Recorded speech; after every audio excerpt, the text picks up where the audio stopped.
نحمدہ ونصلی علی رسولہ الکریم اما بعد فاعوذ باللہ من الشیطان الرجیم بسم اللہ الرحمن الرحیم ما آتاکم الرسول فخذوہ وما نہاکم عنہ فانتہوا۔ باب العلم انواریہ ایجوکیشنل سوسائٹی کے زیر اہتمام چلنے والے ادارے جامعہ انواریہ کے تحت قرآن کریم کی تفسیر، صحاح ستہ اور فقہ و اصول فقہ کی مستند و معروف کتابوں کی ویڈیو ریکارڈنگ کا سلسلہ جاری ہے۔ اسی کی ایک سنہری کڑی سنن ابن ماجہ کی ریکارڈنگ ہو رہی ہے۔ آج یہ 38ویں نشست ہے۔ باب نمبر 24، باب ما جاء فی التشہد۔ 24واں باب اس بیان میں جو احادیث تشہد کے بارے میں آئی ہیں۔ حدیث نمبر 899، حدثنا محمد بن عبد اللہ بن نمیر حدثنا ابی حدثنا الاعمش عن شقیق بن سلمہ عن عبد اللہ بن مسعود تحویل سند، وحدثنا ابو بکر ابن خلاد الباہلی حدثنا یحیی بن سعید حدثنا الاعمش عن شقیق عن عبد اللہ بن مسعود قال كنا اذا صلینا مع النبی صلی اللہ تعالی علیہ وسلم قلنا السلام علی اللہ قبل عبادہ، السلام علی جبرائیل ومیکائیل وعلی فلان وفلان یعنون الملائکہ،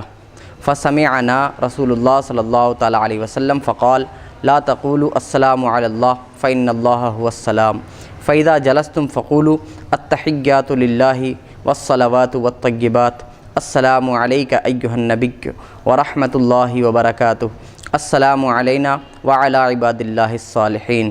فإنه اذا قال ذلك اصابت كل عبد صالح في السماء والارض، اشهد ان لا الہ الا اللہ واشهد ان محمدا عبدہ ورسولہ۔ حضرت عبداللہ ابن مسعود سے یہ روایت ہے، فرماتے ہیں کہ ہم نبی کریم صلی اللہ تعالیٰ علیہ وسلم کے ساتھ نماز پڑھا کرتے تھے تو کہتے السلام علی اللہ قبل عبادہ، یعنی اللہ پر سلام ہو اس کے بندوں سے پہلے، پھر کہتے کہ سلام ہو جبرائیل پر، سلام ہو میکائیل پر، سلام ہو فلاں اور فلاں پر۔ ان کی مراد ملائکہ ہوتے تھے، فرشتے۔ تو حضرت عبداللہ ابن مسعود فرماتے ہیں کہ رسول اللہ صلی اللہ تعالیٰ علیہ وسلم نے ہمیں ایسا کہتے ہوئے سنا تو آپ نے فرمایا السلام علی اللہ مت کہو، بلکہ کیونکہ اللہ تبارک و تعالیٰ ہی سلام ہے، جب تم قاعدے میں بیٹھو تو التحیات للہ والصلوات والطیبات، السلام علیک ایہا النبی ورحمۃ اللہ وبرکاتہ، السلام علینا وعلی عباد اللہ الصالحین کہو، کیونکہ جب یہ کہو گے تو اللہ تبارک و تعالیٰ کے جتنے بھی نیک بندے ہیں زمین اور آسمان میں سب کو سلام پہنچے گا۔ پھر کہو اشہد ان لا الہ الا اللہ واشہد ان محمدا عبدہ ورسولہ۔ اسی طرح کی ایک اور حدیث حضرت عبداللہ ابن مسعود سے ہی مروی ہے، پھر ایک اور حدیث حضرت عبداللہ ابن مسعود سے ہی مروی ہے کہ نبی کریم صلی اللہ تعالیٰ علیہ وسلم نے انہیں تشہد کی تعلیم دی اور وہ یہی تھی۔ حدیث نمبر 900، اس میں محمد بن رمح سے مروی ہے، وہ حضرت ابن عباس سے روایت کرتے ہیں، فرماتے ہیں کان رسول اللہ صلی اللہ تعالیٰ علیہ وسلم یعلمنا التشہد کما یعلمنا السورۃ من القرآن، فکان یقول التحیات المبارکات الصلوات الطیبات للہ، السلام علیک ایہا النبی ورحمۃ اللہ وبرکاتہ، السلام علینا وعلی عباد اللہ الصالحین، اشہد ان لا الہ الا اللہ واشہد ان محمدا عبدہ ورسولہ۔ اس کے بعد بھی اور دو روایتیں ہیں جس میں کچھ مختلف الفاظ ہیں۔ تو ایک روایت وہ ہے جو حضرت عبداللہ ابن مسعود سے مروی ہے، جو ہم عام طور پر تحیات میں تشہد میں پڑھتے ہیں، اور ایک روایت حضرت عبداللہ ابن عباس کی ہے، اس میں ہے التحیات المبارکات الصلوات الطیبات للہ، اس سے شروعات ہوتی ہے۔ تو محدثین کہتے ہیں کہ تمام علماء بلکہ اکثر ائمہ کا اس بات پر اتفاق ہے کہ حضرت عبداللہ ابن مسعود کا ہی التحیات پڑھا جائے۔ اس کی وجہ یہ ہے کہ باقی جتنی بھی روایتیں ہیں اس میں کسی نہ کسی لفظ کی جگہ پر ان کے جیسا دوسرا لفظ آیا ہے، لیکن حضرت عبداللہ ابن مسعود کی روایت میں ایسی کوئی بات نہیں، اور حضرت عبداللہ ابن مسعود کی روایت میں جتنے بھی الفاظ ہیں وہ ہمیشہ اسی طرح سے روایت کرتے آئے، بلکہ حضرت عبداللہ ابن مسعود سے ایک روایت مروی ہے، وہ فرماتے ہیں کہ ہم التحیات میں کسی بھی ایک لفظ کا گھٹانا بڑھانا، یہاں تک کہ واو اور الف لام ان کے بھی کمی بیشی کو وہ برداشت نہیں کرتے تھے، وہ کہتے تھے کہ ایک حرف بھی اس میں سے کم نہ کیا جائے۔ تو یہ ایک ایسی روایت ہے جس کے بارے میں محدثین اور ائمہ یہ کہتے ہیں کہ یہ وہ روایت ہے جو لفظاً حضرت عبداللہ ابن مسعود نے رسول اللہ صلی اللہ تعالیٰ علیہ وسلم سے روایت کی ہیں، اور باقی دوسری روایتوں میں جو الفاظ بدلے ہیں تو انہوں نے معنی کا اعتبار کیا ہے، اس کے مفہوم کا اعتبار کیا ہے، اور لفظ میں تبدیلی ہوتی گئی ہے۔ تو حدیث نمبر 901 میں بھی کچھ اسی طرح کے الفاظ ہیں کہ حضرت ابو موسیٰ اشعری سے مروی ہے کہ رسول اللہ صلی اللہ تعالیٰ علیہ وسلم نے ہمیں خطبہ دیا، وَبَيَّنَ لَنَا سُنَّتَنَا وَعَلَّمَنَا صَلَاتَنَا فَقَالَ إِذَا صَلَّيْتُمْ فَكَانَ عِنْدَ الْقَعْدَةِ فَلْيَكُنْ مِنْ أَوَّلِ قَوْلِ أَحَدِكُمْ التَّحِيَّاتُ الطَّيِّبَاتُ الصَّلَوَاتُ لِلَّهِ السلام علیک ایھا النبی ورحمۃ اللہ وبرکاتہ، السلام علینا وعلی عباد اللہ الصالحین، اشہد ان لا الہ الا اللہ واشہد ان محمدا عبدہ ورسولہ۔ یہ حدیث حضرت ابو موسیٰ اشعری سے مروی ہے، وہ فرماتے ہیں کہ رسول اللہ صلی اللہ تعالیٰ علیہ وسلم نے ہمیں خطبہ ارشاد فرمایا اور ہمیں سنتیں بتائیں اور ہمیں نماز پڑھنا سکھایا۔ تو آپ نے فرمایا جب تم نماز پڑھو اور قعدے میں ہو تو سب سے پہلی بات جو تمہارے قعدے میں تمہاری زبان سے نکلے وہ ہو التحیات الطیبات الصلوات للہ، یہ پوری۔ آخر میں ہے سبع کلمات ہن تحیۃ الصلاۃ، یہ 7 کلمات ہیں جو نماز کے تحیات اور سلام ہیں۔ اب دیکھیے اس سے پہلے جو روایت تھی اس میں ہے التحیات المبارکات الصلوات الطیبات للہ، التحیات کے بعد المبارکات، اور یہاں پر ہے التحیات کے بعد الطیبات، پھر الصلوات للہ۔ وہاں مبارکاتوں کا لفظ ہے اور دوسری روایت میں مبارکات کا لفظ نہیں ہے۔ اس کا مطلب یہ ہوا کہ انہوں نے بھی روایت بالمعنی کیا ہے، روایت باللفظ نہیں ہے۔ اور حضرت عبداللہ ابن مسعود کی روایت میں کہیں پر بھی ایک بھی حرف کا فرق نہیں ہے، تو کہا جا سکتا ہے کہ یہ روایت باللفظ ہے، جو رسول اللہ صلی اللہ تعالیٰ علیہ وسلم نے انہیں سکھایا وہی انہوں نے بیان کیا۔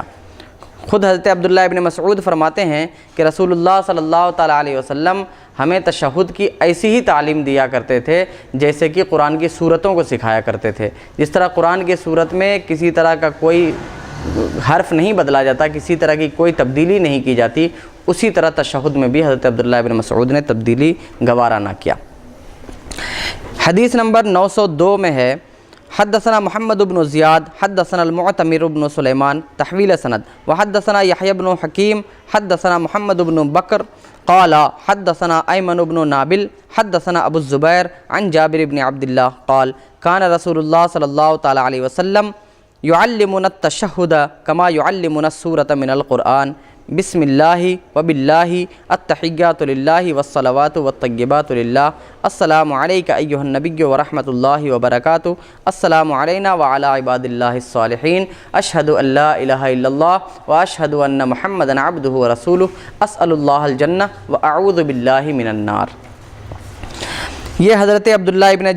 جابر بن عبداللہ سے مروی ہے، وہ فرماتے ہیں کہ نبی کریم صلی اللہ تعالیٰ علیہ وسلم ہمیں تشہد کی ایسے ہی تعلیم دیتے تھے جیسے قرآن کی سورتوں کی تعلیم دیا کرتے تھے۔ اس التحیات میں بسم اللہ و باللہ کے اضافے کے ساتھ ہے، یعنی اللہ کے نام سے شروع، اور پھر اس کے بعد التحیات یہ پورا وہی ہے جو حضرت عبداللہ ابن مسعود سے مروی ہے، اور پھر اس کے بعد آخر میں ہے اسأل اللہ الجنہ واعوذ باللہ من النار، کہ میں اللہ تبارک و تعالیٰ سے جنت مانگتا ہوں اور جہنم سے اللہ کی پناہ مانگتا ہوں۔ یہ 2 باتیں اس میں زائد ہیں۔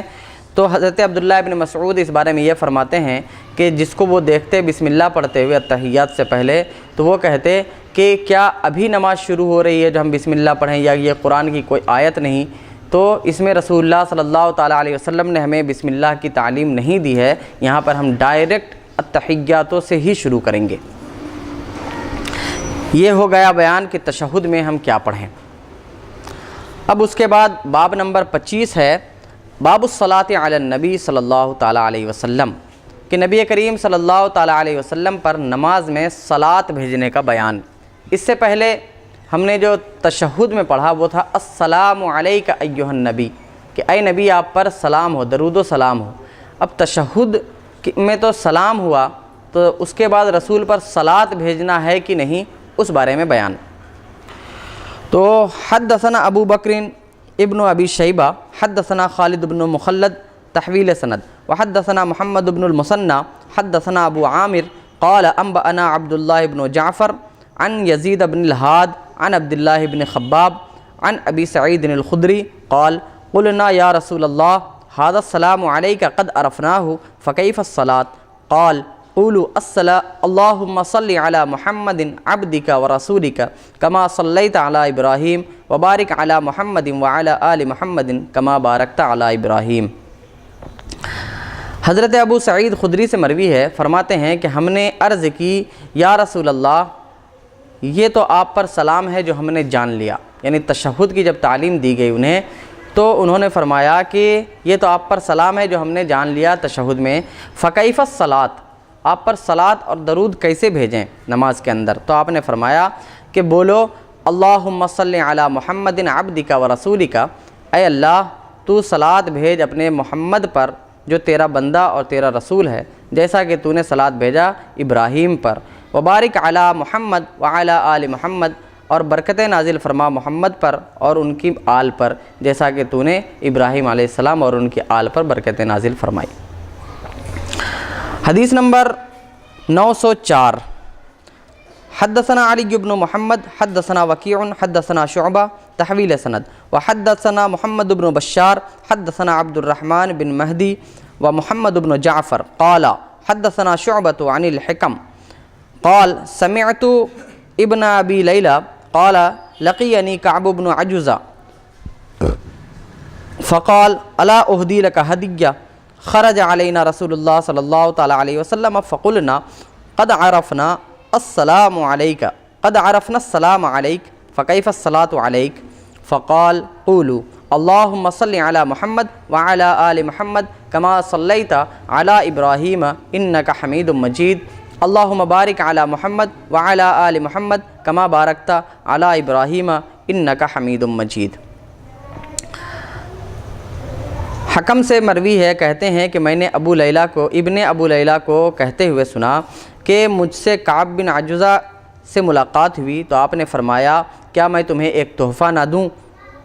پھر اس کے بعد آپ نے بیان فرمایا کہ ہمارے پاس رسول اللہ صلی اللہ تعالیٰ علیہ وسلم تشریف لائے تو ہم نے ان سے عرض کی کہ یا رسول اللہ ہم نے آپ پر سلام کیسے بھیجنا ہے یہ تو جان لیا، آپ پر صلاۃ کیسے بھیجیں؟ تو آپ نے فرمایا کہ تم بولو اللہم صلی علی محمد وعلی آل محمد کما صلیت علی ابراہیم انک حمید مجید اللہم بارک علی محمد وعلی آل محمد کما بارکت علی ابراہیم انک حمید مجید۔ یہ پہلی روایت میں عبدک و رسولک زائد تھا، اور دوسری روایت میں ہے کہ انک حمید مجید، یعنی وہ پورا درود جو ہم پڑھتے ہیں نماز میں ابھی تک نہیں آیا، اب آئے گا اس کے بعد۔ حدیث نمبر 905 میں ہے حدثنا عمار بن طالوت حدثنا عبد الملک بن عبد العزیز ماجشون حدثنا مالک بن انس عن عبد اللہ بن ابی بکر بن محمد بن عمرو بن حزم عن ابی عن عمرو بن سلیم الزرقی عن ابی حمید الساعدی انہم قالوا یا رسول اللہ امرنا بالصلاة علیک فکیف نصلی علیک؟ فقال قولوا اللہم صلی علی محمد وازواجہ وذریتہ کما صلیت علی ابراہیم وبارک علی محمد وازواجہ وذریتہ کما بارکت علی آل ابراہیم فی العالمین انک حمید مجید۔ اس روایت میں حضرت ابو حمید ساعدی رضی اللہ تعالیٰ عنہ سے مروی ہے کہ صحابہ کرام نے عرض کی یا رسول اللہ ہمیں اللہ تبارک و تعالیٰ نے قرآن میں آپ پر صلاۃ بھیجنے کا حکم دیا ہے، تو ہم آپ پر صلاۃ کیسے بھیجیں، درود کیسے بھیجیں؟ تو آپ نے فرمایا تم بولو اللہم صلی علی محمد وازواجہ وذریتہ، اے اللہ تو محمد، ان کی ازواج اور ان کی اولاد پر صلات بھیج، درود بھیج، جیسا کہ تو نے ابراہیم پر درود بھیجا، اور برکتیں نازل فرما محمد پر اور ان کے ازواج پر اور ان کے اولاد پر، جیسا کہ تو نے ابراہیم علیہ السلام کی اولاد کو پوری دنیا میں بابرکت بنایا۔ بے شک تو حمید ہے، جس کی حمد کی جائے، مجید ہے، بزرگوار ہے، برتر ہے۔ حدیث نمبر 609۔ مفتی صاحب ایک سوال، تو کیا اس حدیث مبارک سے یہ بات ثابت ہوتی ہے کہ تشہد میں، اتحیات میں درود ابراہیم کے علاوہ کوئی بھی درود شریف جو ہے پڑھا جا سکتا ہے؟ کیونکہ حضور اکرم صلی اللہ علیہ وسلم یہ صحابی رسول کو درود ابراہیم کے علاوہ یہ دوسرا درود جو ہے پڑھنے کی تلقین فرما رہے ہیں۔ جی، تو درود ابراہیم جتنی بھی روایتیں آئی ہیں، یعنی چاہے وہ پہلی روایت ہو جس میں یہ تھا کہ اللہم صلی علی محمد عبدک و رسولک، یا دوسری روایت جس میں اللہم صلی علی محمد و ازواجہ و ذریتہ، اس طرح کی جو بھی روایت آئی ہے، ان میں سے ہم کوئی بھی درود پڑھ سکتے ہیں۔ درود ابراہیم نماز میں پڑھنا یہ سنت ہے، اور اگر ہم نماز کے اندر اس کو چھوڑ دیتے ہیں یا بھول سے چھوٹ جاتی ہے تو ہماری نماز مکمل ہو جائے گی، لیکن چھوڑنے کی جو عادت بنائے گا تو وہ گناہگار ہوگا، سنت کا چھوڑنے والا کہلائے گا۔ لیکن اگر پڑھتا ہے ان میں سے کوئی بھی درود تو نماز میں کوئی خلل نہیں آئے گا۔ اور امام شافعی رحمۃ اللہ علیہ کے نزدیک اگر درود ابراہیم نماز میں خزدن تو بہت دور کی بات ہے، جانتے بوجھتے اگر وہ درود نہیں پڑھ رہا ہے وہ تو بہت دور کی بات ہے، بھولے سے بھی اگر حضور صلی اللہ علیہ وسلم کی بارگاہ میں اگر درود شریف کا نذرانہ پیش نہ کیا جائے نماز کی حالت میں تو اس کی نماز نہیں ہوگی۔ کیا یہ صحیح ہے مفتی صاحب؟ امام شافعی رحمۃ اللہ علیہ کے نزدیک میں نے سنا ہے اس روایت کا جب میں مطالعہ کر رہا تھا تو اس میں ایسا کچھ بھی نہیں ملا۔ تمام کا اتفاق ہے اس بات پر کہ درود بھیجنا نماز میں رسول اللہ صلی اللہ علیہ وسلم پر، یعنی درود ابراہیم پڑھنا یہ واجب نہیں ہے۔ جی، تو جب واجب نہیں ہے تو امام شافعی کے یہاں بھی درود ابراہیم نہیں، لفظ درود یعنی کوئی بھی درود پڑھنا یہ کسی بھی امام کے یہاں واجب نہیں ہے۔ جب واجب نہیں ہے تو نماز ہو جائے گی۔ اور جہاں تک حضرت امام شافعی رضی اللہ تعالیٰ عنہ کا مذہب ہے تو ان کے مذہب میں واجب کوئی چیز ہی نہیں ہوتی ہے، یا تو ان کے یہاں فرض ہوتا ہے یا پھر سنت۔ اگر حکم ہے درود کا، جیسے کہ ان اللہ و ملائکتہ یصلون علی النبی آیت کریمہ سے جو درود کا حکم ملتا ہے، تو اس میں یہ ہے کہ جب ہمیں وقت ملے، جب ہم چاہیں یہ ہم درود پڑھیں، اور ایک مرتبہ پوری زندگی میں ہر انسان پر درود پڑھنا رسول اللہ صلی اللہ علیہ وسلم پر فرض ہے۔ اور 3 مرتبہ جس محفل میں ہم بیٹھے ہوں 3 مرتبہ احناف کے یہاں درود پڑھنا واجب ہے۔ اگر 3 مرتبہ ذکر ہو رسول اللہ صلی اللہ علیہ وسلم کا تو 3 مرتبہ کم سے کم صلی اللہ علیہ وسلم یا کوئی اور درود پڑھنا یہ واجب ہے، اور 3 مرتبہ سے زیادہ ہو تو یہ اختیار ہے، پڑھے گا تو ثواب ملے گا، نہیں پڑھے گا تو گناہگار نہیں ہوگا۔ لیکن امام شافعی کے یہاں ایسا کچھ نہیں ہے کہ درود نہ پڑھا جائے تو اس کی نماز نہیں ہوگی، کیونکہ اس کو وہ فرض نہیں مانتے ہیں یا واجب نہیں مانتے ہیں، اور ان کے ہاں واجب اور فرض دونوں ایک ہی معنی میں استعمال ہوتا ہے، یعنی فرض۔ تو حدیث نمبر 609 میں ہے، حضرت عبداللہ ابن مسعود سے مروی ہے، وہ فرماتے ہیں اذا صلیتم علی رسول اللہ صلی اللہ تعالیٰ علیہ وسلم فاحسنوا الصلاۃ علیہ فانکم لا تدرون لعل ذلک یعرض علیہ۔ حضرت عبداللہ ابن مسعود فرماتے ہیں جب تم رسول اللہ صلی اللہ تعالیٰ علیہ وسلم پر درود بھیجو تو بہترین انداز میں درود پیش کرو، کیونکہ تم نہیں جانتے، ہو سکتا ہے کہ وہ آپ پر پیش کیا جائے۔ اب یہاں پر یہ سوال ہوتا ہے کہ حضرت عبداللہ بن مسعود شک کے ساتھ کیوں بیان کر رہے ہیں کہ ہو سکتا ہے کہ وہ حضور صلی اللہ تعالیٰ علیہ وسلم کی بارگاہ میں درود پیش کیا جائے، بلکہ جبکہ حدیث میں آتا ہے کہ رسول اللہ صلی اللہ تعالیٰ علیہ وسلم پر جو بھی شخص درود بھیجتا ہے تو وہ ان کو پیش کیا جاتا ہے آپ کی بارگاہ میں، یا وہ خود سنتے ہیں۔ تو پھر حضرت عبداللہ بن مسعود نے شک کے ساتھ کیوں بیان کیا؟ تو اس کا جواب یہ ہے کہ حضرت عبداللہ بن مسعود نے جو شک کیا ہے وہ پیش کرنے میں شک نہیں ہے، بلکہ ہمارے مقبول ہونے میں شک ہے، کیونکہ جس کا درود مقبول ہوگا رسول اللہ صلی اللہ تعالیٰ علیہ وسلم جس کے درود کو قبول فرمائیں گے اسی کا درود آپ کی بارگاہ میں پیش کیا جاتا ہے۔ اب اگر کوئی شخص رسول اللہ صلی اللہ تعالیٰ علیہ وسلم پر درود بھیجتا ہے اور اس کا درود بارگاہ رسالت میں مقبول نہیں ہوتا، اور مقبول نہ ہونے کی وجہ یہ ہو کہ وہ رسول اللہ صلی اللہ تعالیٰ علیہ وسلم سے سچی محبت نہیں رکھتا، تو اس کا درود وہاں تک نہیں پہنچتا ہے، تو ایسے آدمی کے لیے شک ہے کہ ہو سکتا ہے کہ تم انہی میں سے ہو، تب تو کوئی بات نہیں، اور اگر تم ان میں سے نہیں ہو تو یقیناً تمہارا درود رسول کی بارگاہ میں پیش ہوگا، لہذا بہترین انداز میں درود پیش کرو۔ تو آپ نے فرمایا، حضرت عبداللہ ابن مسعود نے، فقالوا له فعلمنا، تو حضرت عبداللہ ابن مسعود فرماتے ہیں کہ صحابہ کرام نے رسول اللہ سے عرض کی، یا رسول اللہ صلی اللہ علیہ وسلم ہمیں تعلیم دیجئے کہ ہم کیسے درود بھیجیں آپ پر نماز میں۔ تو آپ نے فرمایا تم پڑھو، اللہم اجعل صلاتک ورحمتک ورحمتک وبرکاتک علی سید المرسلین و امام المتقین وخاتم النبیین محمد عبدک ورسولک امام الخیر وقائد الخیر ورسول الرحمہ، اللہم ابعثہ مقاما محمودا یغبطہ بہ الاولون والآخرون، اللہم صلی علی محمد وعلی آل محمد کما صلیت علی ابراہیم وعلی آل ابراہیم انک حمید مجید، اللہم بارک علی محمد وعلی آل محمد کما بارکت علی ابراہیم وعلی آل ابراہیم انک حمید مجید۔ آپ نے تعلیم دی کہ اس طرح پڑھو، کیا کہ اے اللہ ہمارے اللہم اجعل صلاتک ورحمتک، اے اللہ اپنی رحمت اور اپنی برکت نبی کریم صلی اللہ تعالیٰ علیہ وسلم جو سید المرسلین ہیں، امام المتقین، خاتم النبیین، محمد جو تیرے رسول، تیرے بندے اور خیر کے امام، خیر کے قائد، رسول رحمت ہیں، ان پر تو نازل فرما۔ اے اللہ ان کو مقام محمود پر مبعوث فرما جس کو دیکھ کر اگلے اور پچھلے سب رشک کریں۔ اے اللہ تو درود نازل فرما محمد پر اور محمد کی آل پر، جیسا کہ تو نے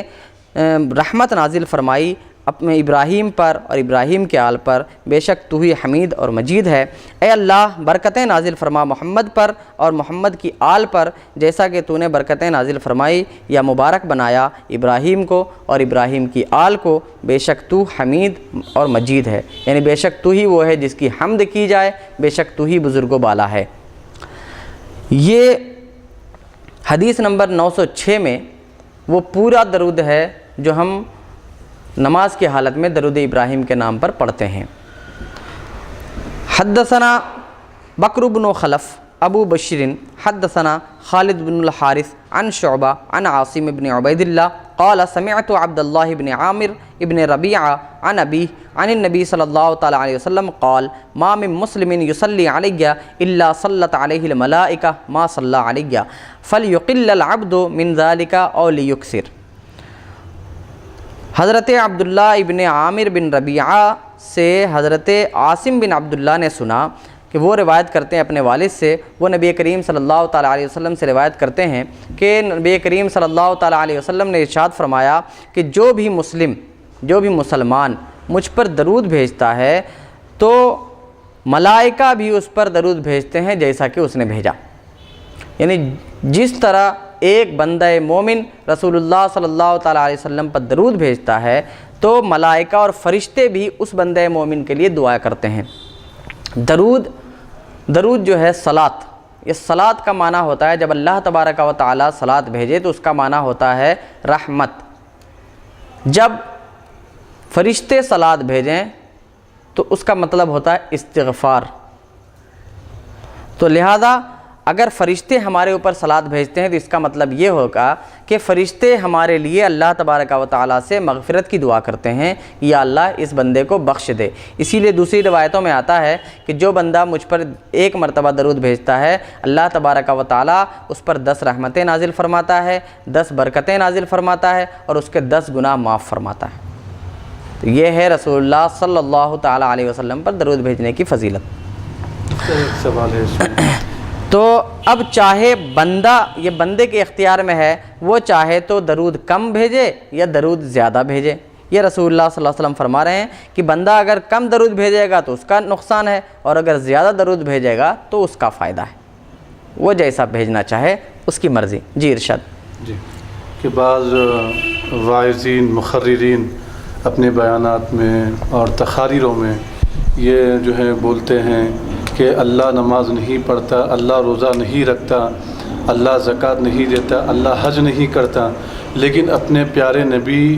محمد الرسول اللہ صلی اللہ علیہ وسلم پر درود اور سلام بھیجتا ہے، تو لہٰذا اللہ کوئی عمل نہیں کرتا لیکن ایک عمل ضرور کرتا ہے، وہ اپنے حبیب پر درود بھیجتا ہے، لہٰذا ہم کو بھی درود بھیجنا چاہیے۔ تو بعض مفتیان کرام، فقہا، علماء یہ فرماتے ہیں کہ اللہ تبارک و تعالی حضور صلی اللہ علیہ وسلم پر درود بھیجتا ہے، اس کا مطلب یہ ہے کہ وہ حضور کی ذات مبارک پر رحمت نازل رحمت نازل کرنا مراد ہے۔ اگر اللہ تبارک و تعالیٰ گویا نماز نہیں پڑھتا، روزہ نہیں رکھتا، زکوٰۃ نہیں دیتا، حج نہیں کرتا، اس قسم کا اگر جو ہے بول رہے ہیں کہ گویا کہ اللہ تبارک و تعالیٰ نعوذ باللہ ثم نعوذ باللہ کہ وہ اپنے حبیب صلی اللہ علیہ وسلم کی عبادت کر رہا ہے، گویا کہ وہ ان پر خاص طور پر ان کا ذکر کر رہا ہے، درود بھیج رہا ہے، تو درود بھیجنے کا معنی رحمت ہے، نہ کہ عبادت۔ جس طریقے سے پیش کیا جاتا ہے، جو پیش کرنے کا جو سلیقہ ہے اتنا بے ڈھنگا ہوتا ہے، محفل میں جتنے لوگ ہوتے ہیں سب نعرے تکبیر سبحان اللہ واہ کے جو ہے نا نعرے لگاتے ہیں۔ تو میں نے سنا ہے کہ غالباً مفتی محمد اکمل صاحب سے درس بخاری میں QTV پر وہ یہ فرمائے تھے، تو جتنے لوگ محفل میں بیٹھے ہوئے ہیں اور جو مقرر یہ بات جو ہے تقریر میں اس قسم کے الفاظ وہ اگر بولتے ہیں اور جتنے لوگ سبحان اللہ بولتے ہیں تو سب کا ایمان چلا جائے گا، اور وہ مقرر وہ بیان کرنے والے کا بھی ایمان چلا جائے گا، اور سب کے سب دوبارہ کلمہ پڑھنا پڑے گا اور تجدید نکاح کرنا پڑے گا۔ تو انہوں نے ایسا کہا تھا، تو یہ کس حد تک صحیح ہے؟ دیکھیے، اللہ تبارک و تعالیٰ یہ جو نماز، روزے، حج، زکوٰۃ جتنے بھی فرائض ہیں ہمارے اوپر، وہ بندوں کے لیے ہیں، نہ کہ رب کے لیے۔ تو اللہ تبارک و تعالیٰ رب ہے، بندہ نہیں ہے، ٹھیک؟ جب وہ بندہ نہیں ہے تو عبادت کرنا یہ بندے کی شان ہے، خدا کی شان نہیں۔ اللہ کی شان یہ ہے کہ اس کی عبادت کی جائے، اور یہ جتنی چیزیں ہیں نا یہ سب عبادتوں میں سے ہیں۔ اب میں نے جیسا کہ ابھی بتایا کہ صلاۃ کا مطلب کیا ہوتا ہے کہ جب اللہ تبارک و تعالیٰ صلاۃ بھیجے تو اس کا مطلب ہوتا ہے نزول رحمت اللہ نازل فرماتا ہے، ٹھیک؟ اور جب فرشتے درود بھیجتے ہیں تو اس کا مطلب ہوتا ہے کہ استغفار، یعنی استغفار کرتے ہیں، مغفرت طلب کرتے ہیں۔ اور جب ہم درود بھیجتے ہیں تو ہمارا مطلب ہوتا ہے طلب رحمت ہم طلب کرتے ہیں، ہمارا یہ مطلب ہوتا ہے، ہمارا یہ مقصد ہوتا ہے۔ تو اس کے الگ الگ درجے ہیں۔ اللہ تبارک و تعالیٰ اپنے بندے پر، حضور صلی اللہ تعالیٰ علیہ وسلم پر درود اس لیے بھیجتا ہے کہ اللہ تبارک و تعالیٰ ان سے سب سے زیادہ محبت فرماتا ہے، اسی لیے ان پر ہمیشہ رحمت نازل فرماتا ہے۔ یہ مطلب ہرگز نہیں ہے کہ معاذ اللہ ثم معاذ اللہ کہ اللہ تبارک و تعالیٰ مجبور ہے کہ حضور صلی اللہ تعالیٰ علیہ وسلم پر رحمت نازل کرے، یعنی اللہ کوئی اور کام نہیں کرتا، صرف یہی ایک کام کرتا ہے اور یہی اس نے اپنے اوپر واجب کر لیا ہے، ایسا کچھ نہیں۔ اللہ تبارک و تعالیٰ نے اپنے ذمہ کرم پر لے لیا ہے کہ اللہ تبارک و تعالیٰ تا قیام قیامت رسول اللہ صلی اللہ علیہ وسلم پر رحمت نازل فرماتا رہے گا۔ یہ جی حدیث نمبر 908، حدثنا جبارۃ بن المغلس حدثنا حماد بن زید عن عمرو بن دینار عن جابر بن زید عن ابن عباس قال قال رسول اللہ صلی اللہ تعالی علیہ وسلم من نسی الصلاۃ علی خطی طریق الجنہ۔ حضرت ابن عباس سے مروی ہے، ارشاد فرماتے ہیں کہ رسول اللہ صلی اللہ علیہ وسلم نے ارشاد فرمایا کہ جو مجھ پر درود پڑھنا بھول گیا وہ جنت کا راستہ بھٹک گیا۔ سبحان اللہ، سبحان اللہ۔ اس حدیث کو سننے کے بعد لوگوں کو سمجھنا چاہیے کہ وہ لوگ کہ جب نماز کے بعد دعا ہو رہی ہوتی ہے اور امام کہیں وہ آیت پڑھیں جس میں کہ صلاۃ کا ذکر، یعنی ان اللہ و ملائکتہ، اس آیت کو پڑھنے کے بعد سب لوگ تو درود پڑھیں، لیکن کچھ لوگ ایسے ہوتے ہیں جن کے منہ پر تالے لگ جاتے ہیں اور وہ درود نہیں پڑھتے۔ انہیں سوچنا چاہیے کہ وہ درود نہیں پڑھ کے حضور صلی اللہ تعالیٰ علیہ وسلم کا کوئی نقصان نہیں کر رہے ہیں بلکہ خود اپنا نقصان کر رہے ہیں، کیونکہ رسول نے فرمایا ہے کہ جو مجھ پر درود پڑھنا بھول گیا وہ جنت کا راستہ بھٹک گیا۔ تو جو جان بوجھ کر چھوڑے گا اس کے بارے میں کیا کہا جا سکتا ہے، سوچ سکتے ہیں آپ۔ اللہ اکبر۔ جو بھول کر رسول پر درود نہ بھیجے، یعنی کہ آپ کا ذکر ہوا اور وہ بھول گیا درود بھیجنا، تو اس کے بارے میں ہے کہ وہ جنت کا راستہ بھٹک گیا۔ تو جو شخص جان بوجھ کر حضور کا ذکر ہوا اور جان بوجھ کر اس نے اپنے منہ پر تالا لگا لیا، نہیں کچھ درود بھیجا، صلاۃ نہیں بھیجا، صلی اللہ علیہ وسلم بھی نہیں کہا، تو اس شخص کے بارے میں کیا حضور صلی اللہ علیہ وسلم کا فرمان ہو سکتا ہے، ایک ادنا آدمی بھی سمجھ سکتا ہے۔ تو یہ تھا رسول اللہ صلی اللہ تعالیٰ علیہ وسلم پر درود بھیجنے کا بیان، یہ مکمل ہوا۔ اب ہے باب نمبر 26، باب ما یقال فی التشہد والصلاۃ علی النبی صلی اللہ تعالیٰ علیہ وسلم۔ یہ باب ہے کہ تشہد اور نبی کریم صلی اللہ تعالیٰ علیہ وسلم پر صلاۃ بھیجنے میں کیا پڑھا جائے، کیا کہا جائے۔ تو حدثنا عبد الرحمن بن ابراہیم الدمشقی حدثنا الولید بن مسلم حدثنا الاوزاعی حدثنا حسان بن عطیہ حدثنی محمد بن ابی عائشہ قال سمعت ابا ہریرہ یقول قال رسول اللہ صلی اللہ تعالیٰ علیہ وسلم اذا فرغ احدکم من التشہد الاخیر فلیتعوذ باللہ من اربع، من عذاب جہنم ومن عذاب القبر ومن فتنۃ المحیا والممات ومن فتنۃ المسیح الدجال۔ حضرت ابو ہریرہ فرماتے ہیں کہ رسول اللہ صلی اللہ تعالیٰ علیہ وسلم نے ارشاد فرمایا کہ جب تم میں سے کوئی آخری تشہد سے فارغ ہو جائے، دیکھیے تشہد ایک تو ہے وہ جس میں ہم التحیات پڑھتے ہیں، ایک وہ تشہد، اور صلاۃ جب ہم درود ابراہیم پڑھتے ہیں اس کو تشہد اخیر کہتے ہیں، یعنی آخری تشہد۔ تو جو آخری تشہد سے جب تم فارغ ہو جاؤ تو 4 چیزوں سے اللہ کی پناہ مانگو۔ کس سے؟ جہنم کے عذاب سے، قبر کے عذاب سے، زندگی کے فتنے سے اور موت کے فتنے سے۔ زندگی کے فتنے سے کا مطلب یعنی زندگی جب ہم گزاریں تو اس میں ہماری ایسی آزمائش نہ ہو کہ ہم اس پر کھرے نہ اتر سکیں، جیسے ماں باپ کی آزمائش، بچوں کی آزمائش، یا اور دیگر بہت سی مشکلات جو زندگی میں آتی ہیں وہ۔ موت کی آزمائش یعنی موت کی آزمائش کا مطلب یہ ہے کہ موت ہمیں آئے تو ایمان پر آئے، ہمارا خاتمہ ہو تو ایمان پر ہو۔ موت جب آئے تو اس وقت ہمیں کسی طرح کا بھی کوئی شیطانی وسوسہ نہ ہو۔ ان باتوں سے ہم اللہ تبارک و تعالیٰ کی پناہ مانگیں۔ اور من فتنۃ المسیح الدجال، یہ جو دجال جو آخری زمانے میں آئے گا، وہ دجال جس کی ایک آنکھ ہوگی اور اس کے پیشانی پر کاف فے رے لکھا ہوگا، جس کو ہر شخص پڑھے گا، ہر مسلمان پڑھے گا اور کافر کو نظر نہیں آئے گا۔ دجال وہ ہوگا جو آسمان سے بارش برسائے گا، زمین کو حکم دے گا تو وہ سبزہ اگائے گی، اور زمین کو حکم دے گا وہ اپنے خزانے کھول دے گی، سونے چاندی ہیرے جواہرات اس سے نکلیں گے۔ یہ سب جتنی چیزیں وہ دکھائے گا، یہ سب دکھانے کے بعد وہ کہے گا کہ میں خدا ہوں، اور وہ خدائی کا دعویٰ کرے گا، لیکن حقیقت میں یہ سب اس کے جادو کے کرشمے ہوں گے، اس کے شعبدے ہوں گے۔ تو مسلمانوں کو اس فتنے سے بھی پناہ مانگنے کا حکم دیا گیا ہے کہ اللہ تبارک و تعالیٰ کی پناہ مانگے اس فتنے سے بھی۔ تو اس میں ایک لفظ آتا ہے، مسیح کا بھی لفظ آتا ہے، حالانکہ مسیح حضرت عیسیٰ علیہ السلام کو بھی کہا جاتا ہے۔ تو مسیح حضرت عیسیٰ علیہ السلام کو کہا جاتا ہے، یہ عبرانی زبان کا ایک لفظ ہے حضرت عیسیٰ کے لیے، جس کا معنی ہوتا ہے مبارک، برکت والا۔ اور اگر عربی زبان میں اس کو لایا جائے مسیح، تو اب مسیح کا مطلب یہ ہوگا کہ حضرت عیسیٰ علیہ السلام کے لیے مسیح اس لیے بولا جاتا تھا کہ حضرت عیسیٰ علیہ السلام کسی بھی بیماری والے پر، جیسے کہ سفید داغ کی بیماری ہو یا کوڑ ہو، تو ہاتھ پھیرتے تھے، مسح کرتے تھے ہاتھوں کا، تو اس سے وہ ٹھیک ہو جاتا تھا۔ تو اس نام کو لے کر یعنی کہ وہ شخص جس کے چھونے سے آفت اور مصیبت دور ہو جائے، تو وہ حضرت عیسیٰ علیہ السلام ہیں، مسیح ہیں۔ اور اس کو مسیح اس لیے کہا جاتا ہے کہ مسیح کا معنی ہے یعنی ممسوح۔ ممسوح کا مطلب ہوا کہ ہاتھ پھیرا ہوا۔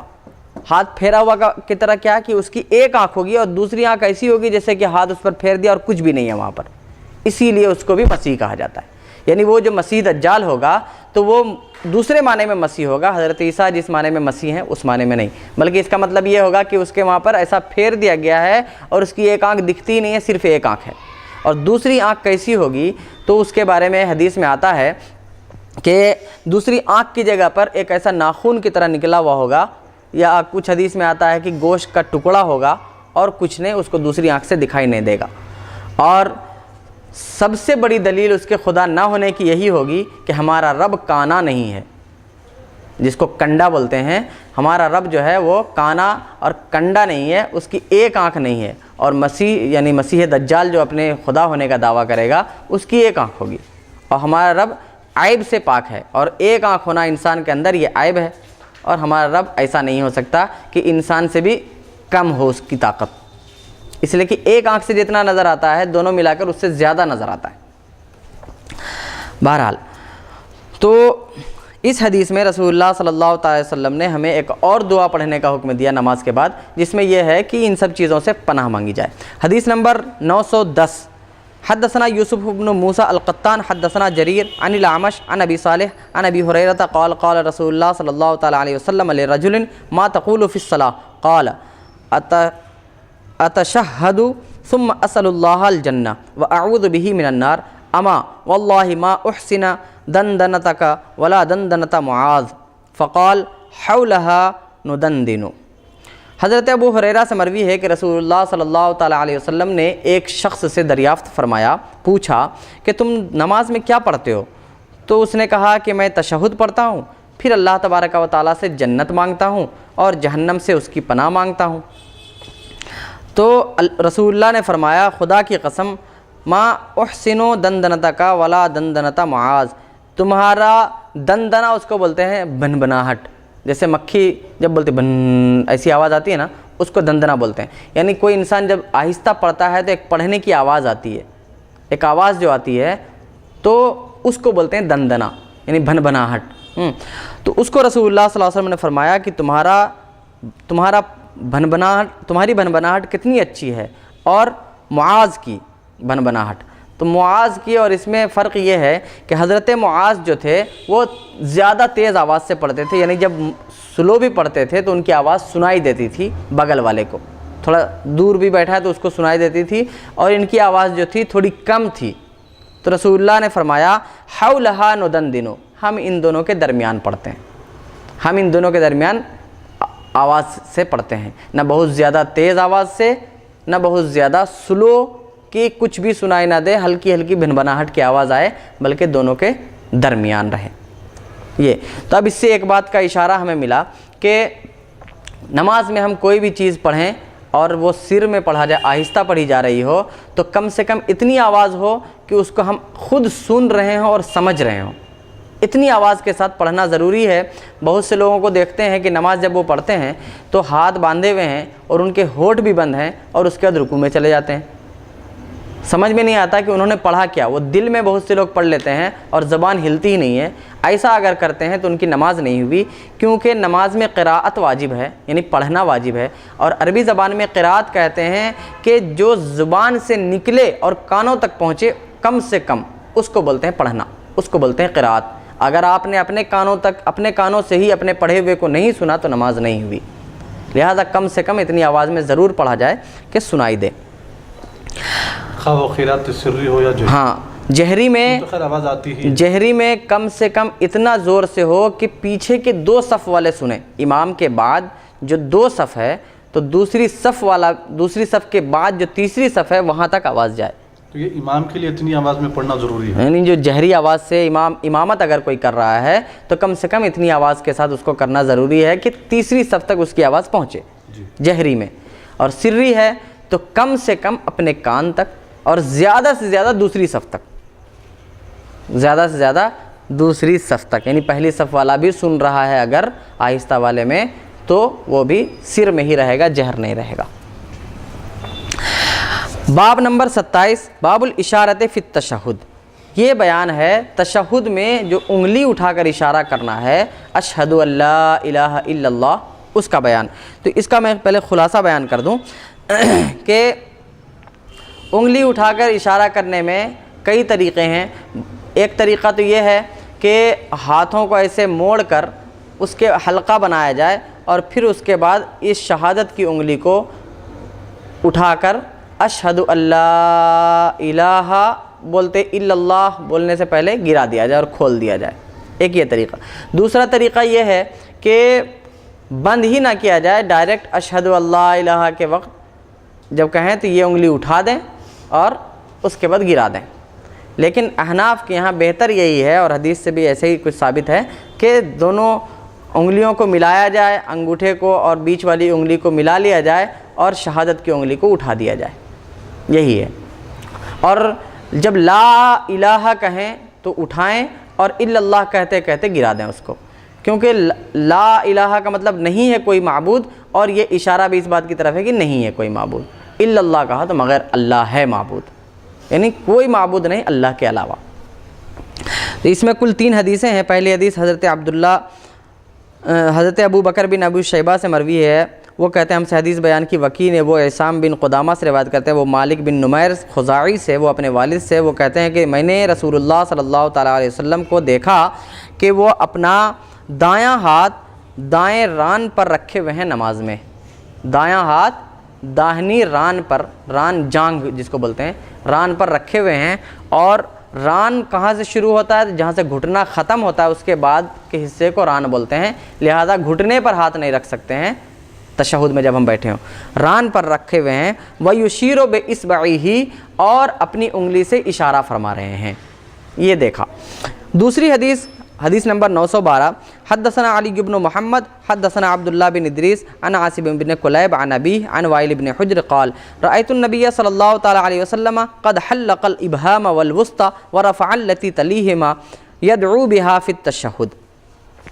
میں نے رسول اللہ صلی اللہ تعالیٰ علیہ وسلم کو دیکھا، یہ حضرت وائل بن حجر فرما رہے ہیں کہ آپ نے اپنے انگوٹھے اور بیچ والی انگلی کا حلقہ بنا لیا ہے، یعنی اس کو گول بنا لیا، رنگ جس کو بولتے ہیں، گول بنا لیا ہے، اور اس سے جو ان دونوں سے جو ملی ہوئی انگلی ہے اس کو اٹھا رہے ہیں۔ تو بیچ والی انگلی اور انگوٹھے سے ملی ہوئی یعنی اس کے بیچ میں یہ شہادت کی انگلی ہے، اسے آپ اٹھا رہے ہیں، یدعو بہا فی التشہد، تشہد میں اس سے اشارہ کر رہے ہیں۔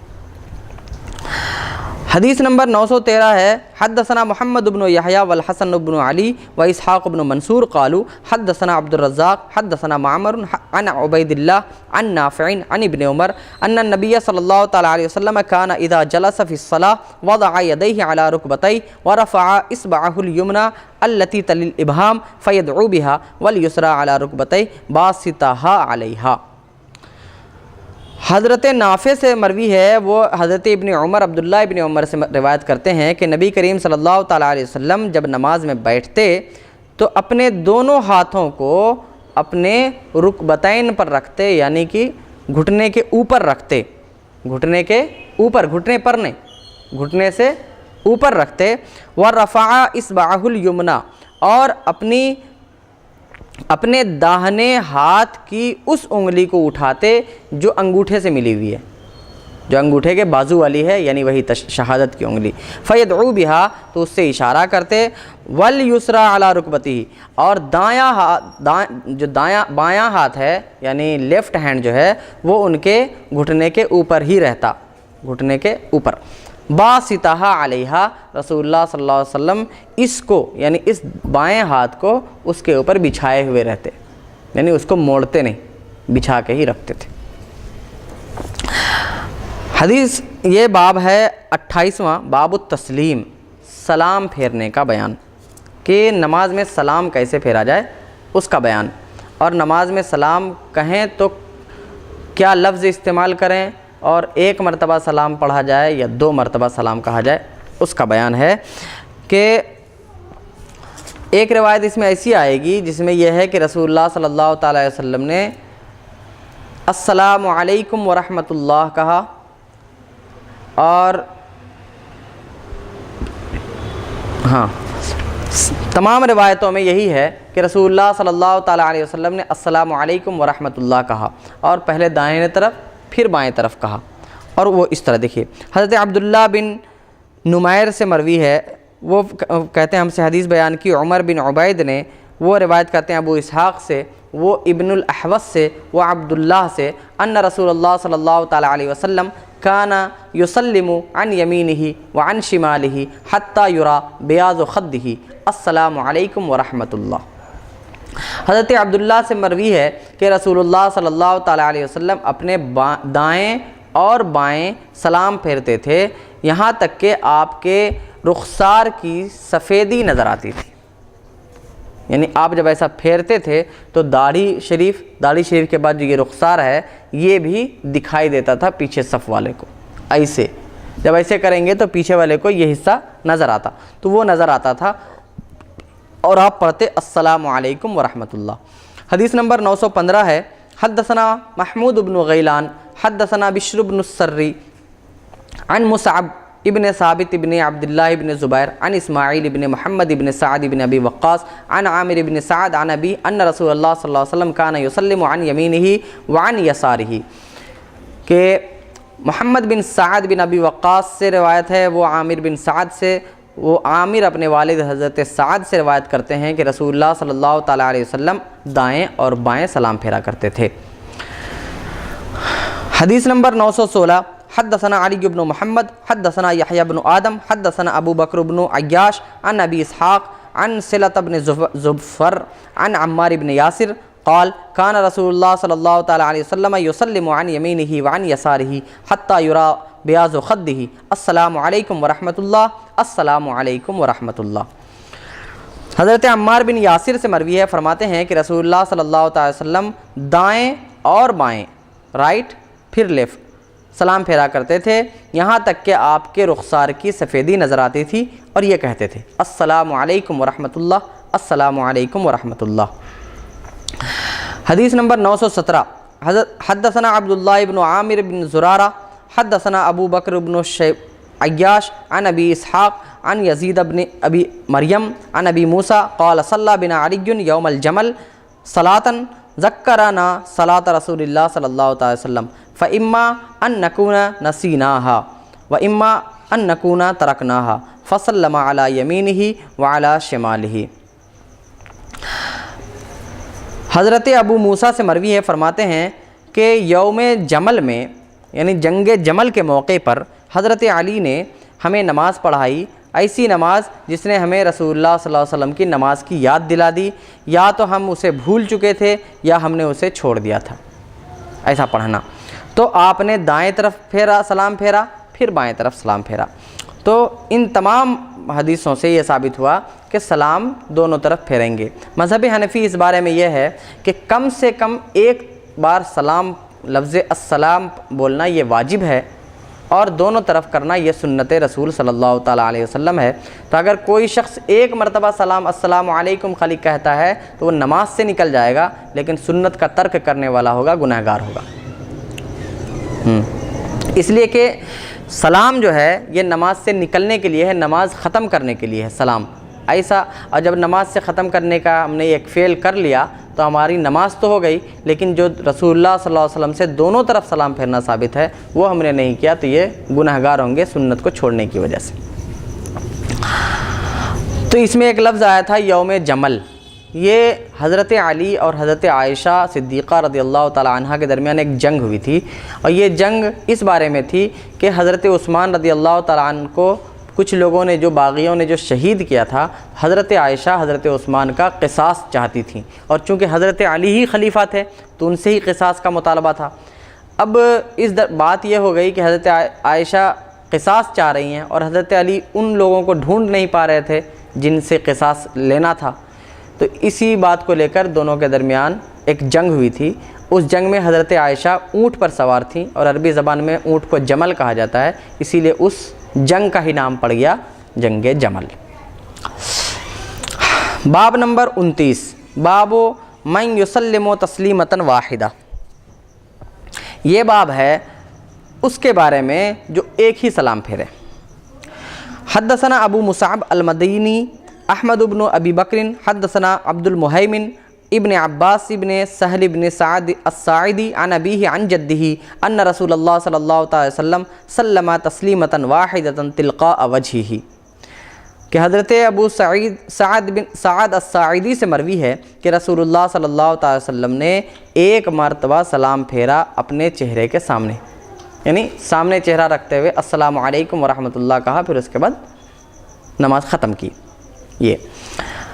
حدیث نمبر 919، حدثنا ہشام بن عمار حدثنا عبد الملک بن محمد الصغانی حدثنا زہیر بن محمد عن ہشام بن عروہ عن ابیہ عن عائشہ ان رسول اللہ صلی اللہ علیہ وسلم کان یسلم تسلیمۃ واحدۃ تلقاء وجہہ، حضرت عائشہ سے مروی ہے کہ رسول اللہ صلی اللہ علیہ وسلم ایک مرتبہ سلام پھیرا کرتے تھے اپنے چہرے کی طرف۔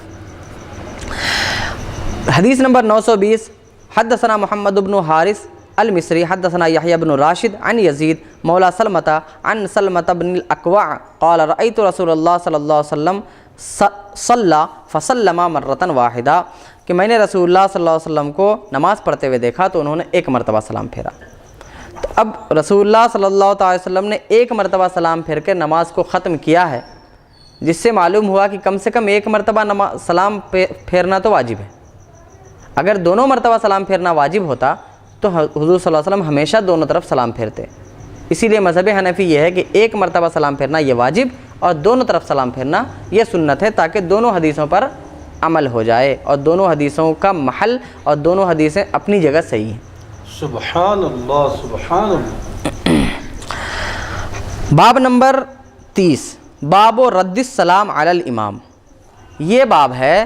امام کے سلام کا جواب دینے کے بیان میں. اب سوچ رہے ہوں گے کہ امام جب السلام علیکم ورحمۃ اللہ کہتا ہے تو ہم وعلیکم السلام کہیں کیا؟ ٹھیک ہے، تو آپ کو بتاتا چلوں، اگر کسی نے کہا السلام علیکم، جواب میں آپ نے بھی کہہ دیا السلام علیکم، تو وہ اس کا جواب ہو گیا. ٹھیک، جیسے کہ ہم فون پہ بات کرتے ہیں اور ایسا ہوتا ہے کہ دونوں طرف سے ہو جاتا ہے السلام علیکم، تو ایک نے سلام کیا، جس کا پہلے نکلا اس کا سلام ہوا، دوسرے کی طرف سے جواب ہو گیا. جواب میں وعلیکم السلام کہنا ہی ضروری نہیں، اس لیے کہ دونوں کا مطلب ایک ہی ہوتا ہے کہ آپ پر سلامتی ہو، ہم نے بھی کہا آپ پر سلامتی ہو، آپ پر اللہ کا سلام ہو، ایسا. تو اب وہاں جو امام کے سلام کا جواب کا مطلب یہ ہے کہ جب امام کہے السلام علیکم ورحمۃ اللہ تو امام ہوتے ہیں بیچ میں. اب دائیں طرف کچھ لوگ ہوتے ہیں، کچھ لوگ بائیں طرف ہوتے ہیں اور کچھ امام کے پیچھے ہوتے ہیں. تو جو لوگ دائیں طرف ہیں تو پہلے جب وہ سلام پھیریں گے تو امام کی نیت نہیں رہے گی ان کی، لیکن جب دوسرا سلام پھیریں گے تو اب ان کے چہرے کی طرف امام رہیں گے، تو اب امام کی نیت رہے گی کہ ہم جو ہم سلام پھیرتے ہیں نماز میں، اس میں یہ ہونی چاہیے کہ جتنے بھی ہماری طرف جتنے بھی مقتدی ہیں سب کی نیت اور ہمارے تمام فرشتوں کی نیت ہوتی ہے سلام پھیرنے میں. اور دوسری طرف جب پھیریں گے تو اس طرف جتنے مقتدی ہیں سب اور جتنے فرشتے ہیں سب، تو ایک طرف ہمیں ایسا ہوگا کہ سلام پھیریں گے تو امام بھی رہیں گے ادھر، تو اس وقت امام کی نیت کرنا ہے، تو وہ ہے سلام کا جواب، امام کے سلام کا جواب. تو حدثنا ہشام بن عمار حدثنا اسماعیل بن عیاش حدثنا ابو بکر الزہلی حزلی عن قتادہ عن الحسن عن سمرۃ بن جندب ان النبی صلی اللہ تعالی وسلم قال اذا سلم الامام فردوا علیہ. رسول اللہ صلی اللہ تعالی وسلم نے ارشاد فرمایا، حضرت سمرہ بن جندب فرماتے ہیں کہ آپ نے فرمایا کہ جب امام سلام پھیرے تو تم اس کا جواب دو. تو یہ جواب اسی طرح ہوگا کہ ہم امام کی نیت کر لیں. اور حدیث نمبر 922 میں ہے حدثنا عبدۃ بن عبداللہ حدثنا علی بن القاسم انبأنا حمام عن قتادہ عن الحسن عن سمرۃ بن جندب قال امرنا رسول اللہ صلی اللہ تعالی علیہ وسلم ان نسلم علی ائمتنا وان یسلم بعضنا علی بعض. حضرت سمرہ بن جندب سے ہی یہ بھی روایت ہے، فرماتے ہیں کہ رسول اللہ صلی اللہ تعالی وسلم نے ہمیں حکم دیا کہ ہم اپنے اماموں کو سلام کریں اور ہم میں کا ایک دوسرے کو بھی سلام کرے، یعنی نماز کی حالت میں. وہ سلام کرنے کا مطلب کیا ہے کہ وہی جب ہم سلام پھیر رہے ہوں تو نیت ہو جائے ہماری کہ سب کو. یہ حدیث نمبر 31 باب ولا یخص الامام نفسہ بالدعاء. یہ باب ہے اس بارے میں کہ امام اپنے کو ہی خاص نہ کرے دعا میں، یعنی امام کے اوپر یہ ضروری ہے کہ جب وہ دعا کرے نماز ختم کرنے کے بعد تو دعا ایسی ہو کہ صرف تنہا اپنے لیے نہ ہو بلکہ سب کے لیے ہو. اگر کوئی امام صرف اپنے لیے دعا کرتا ہے تو رسول اللہ صلی اللہ تعالی وسلم فرماتے ہیں کہ اس نے اگر ایسا کیا تو لوگوں کے ساتھ خیانت کی. سب نے اس کو اپنا پیشوا بنایا ہے تو اس پیشوا کے اوپر بھی ضروری ہے کہ سب کو اپنی دعا میں شامل رکھے. یہ تو حدثنا محمد بن المصفى الحمصی حدثنا بقیۃ بن الولید عن حبیب بن صالح عن یزید بن شریح عن ابی حی المؤذن عن ثوبان قال قال رسول اللہ صلی اللہ تعالی علیہ وسلم لا یؤم عبد فیخص نفسہ بدعوۃ دونہم فإن فعل فقد خانہم. حضرت ثوبان سے مروی ہے، فرماتے ہیں کہ رسول اللہ صلی اللہ تعالی وسلم نے ارشاد فرمایا کہ ایسا بندہ امامت نہ کرے کہ جو دعا میں صرف اپنے کو ہی خاص کرے دوسروں کو چھوڑ کر، یعنی صرف اپنے لیے ہی دعا کرے دوسروں کے لیے دعا نہ کرے. ایسا آدمی امامت نہ کرے، کیونکہ اس نے اگر ایسا کیا ہے تو مقتدیوں کے ساتھ اس نے خیانت کی. تو اب اس سے جہاں تک یہ معلوم ہوتا ہے کہ امام ایسا ہو جو دعا کرے سب کو ملا کر، وہیں پہ یہ بھی معلوم ہوتا ہے کہ امام نماز کے بعد دعا کرے. امام نماز کے بعد دعا کرے اور اس دعا میں سب کو شامل رکھے۔ ایسا نہیں کہ نماز ختم ہوئی اور سب اٹھ کے سنتیں ادا کرنے لگے، یہ رسول اللہ صلی اللہ علیہ وسلم کی سنت کے خلاف ہے، کیونکہ آپ کو حدیث کی کتابوں میں بے شمار ایسی باتیں ملیں گی کہ حضور صلی اللہ علیہ وسلم نے جب نماز ختم کی تو پڑھا، جیسے کہ کسی روایت میں آتا ہے پڑھا آپ نے کہ اللہم انت السلام و منک السلام تبارکتا یا ذا الجلال والاکرام، کہیں آتا ہے کہ آپ نے دوسری اور دعائیں پڑھیں، کہیں پر آتا ہے اللہم انی اعوذ بک من الہم والحزن۔ اس طرح بہت سی دعائیں جو دعائیں معصورہ ہیں وہ سب ہیں کہ نماز کے بعد آپ نے یہ دعا پڑھی۔ تو اگر نماز کے بعد حضور نے یہ دعا پڑھی اور حضور صلی اللہ علیہ وسلم امام ہوا کرتے تھے، تو امام کے لیے دعا نہ کرنا یہ کہاں کی دلیل ہے کہ امام جو ہو وہ صرف نماز پڑھائے اور ختم، سب اٹھ کر سنتیں ادا کرنے لگیں؟ یہ رسول کی سنت نہیں ہو سکتی، کسی اور کی ہوگی، رسول کی سنت نہیں ہو سکتی، رسول کا طریقہ ایسا نہیں تھا۔ باب نمبر 32، باب ما یقال بعد التسلیم، یہ باب ہے کہ نماز کے بعد کیا کیا جائے، کیا کہا جائے۔ نماز کے سلام کے بعد جب ہم سلام پھیر لیں، سلام پھیرنے کے بعد ہم کیا پڑھیں اس کا بیان۔ تو حدیث نمبر 924، حدثنا ابو بکر بن ابی شیبہ حدثنا ابو معاویہ تحویل سند وحدثنا محمد بن عبد الملک بن ابی الشوارب حدثنا عبد الواحد بن زیاد قال حدثنا عاصم بن الاحول عن عبد الله بن الحارث عن عائشہ قالت كان رسول الله صلی اللہ تعالی علیہ وسلم اذا سلم لم يقعد الا مقدار ما يقول اللهم انت السلام ومنك السلام تبارکت یا ذا الجلال والاکرام۔ حضرت عائشہ سے مروی ہے، فرماتی ہیں کہ رسول اللہ صلی اللہ تعالیٰ علیہ وسلم جب نماز کا سلام پھیر لیتے تو نہیں بیٹھتے تھے مگر اللہم انت السلام و منک السلام تبارکت یا ذا الجلال والاکرام کہنے کی مقدار تک، یعنی اتنا کہتے تھے یا اتنا کہنے کی مقدار بیٹھتے تھے، پھر اس کے بعد سنتیں ادا فرماتے تھے۔ حدیث ہاں کہ امام کا سلام پھیرنے کے بعد خاص طور پہ امام کا کہ اتنی دیر بیٹھنا کہ اللہم انت السلام و منک السلام و تبارکت یا ذا الجلال والاکرام، صرف اتنی دیر جو ہے بیٹھنا یا دعا کرنا، تو اتنا ہی کرنا ضروری ہے یا اس سے زیادہ بھی امام جو ہے فرض نماز کے بعد مصلیوں کے لیے دعا کر سکتا ہے؟ کیونکہ بعض صوفیہ کے پاس یہ دیکھا گیا ہے کہ اول آخر درود شریف کے ساتھ، بعض علماء تو یہ کرتے ہیں کہ اتنی دیر تو بیٹھتے ہیں اس حدیث کو دلیل بنا کر، جبکہ اس کے علاوہ دیگر احادیث بھی آئی ہیں کہ حضور صلی اللہ علیہ وسلم فرض نماز کے بعد یہ دعا فرماتے تھے، یہ دعا فرماتے تھے، کبھی یہ بھی دعا فرماتے تھے۔ پھر اس کے بعد یہ بھی ایک حدیث مبارک آ رہی ہے کہ حضور اکرم صلی اللہ علیہ وسلم صرف اللہم انت السلام و منک السلام یہ جو دعا ہے اتنی دیر بیٹھتے تھے یا صرف یہ دعا کرتے تھے؟ تو اکثر یہ دیکھا جاتا ہے کہ علماء کی ایک جماعت صرف اللہم انت السلام و منک السلام یہ پوری دعا یا صرف اتنا ہی حصہ دعا کا، اتنی دیر وہ جو یا تو بیٹھتے ہیں یا تو اتنا ہی پڑھ کر وہ فوری سنت پڑھنے کے لیے جو ہے کھڑے ہو جاتے ہیں اور اول آخر درود شریف بھی نہیں پڑھتے ہیں۔ تو اس میں کیا رائے؟ بلکہ صوفیہ کا یہ عمل ہے کہ وہ ہر دعا میں خواہ وہ فرض نماز ہو یا سنت نماز ہو، جب بھی وہ دعا کرتے ہیں تو اول آخر درود شریف ضرور پڑھتے ہیں، اگرچہ کہ وہ اللہم انت السلام و منک السلام ہی کیوں نہ پڑھنا پڑے۔ دیکھیے احادیث کا معاملہ کچھ ایسا ہے کہ ہمارے سامنے کئی طرح کی حدیثیں آتی ہیں، کئی صحابہ کرام روایت کرنے والے ہوتے ہیں، تو ایک ایماندار اور امانت دار مسلمان ہونے کا تقاضا یہ ہے کہ تمام حدیثوں کو اپنے سامنے رکھ کر ہم ایک نتیجہ اخذ کریں، ایک نتیجہ نکالیں کہ ان حدیثوں سے ہمیں کیا درس ملتا ہے، کیا کرنے کا حکم ملتا ہے۔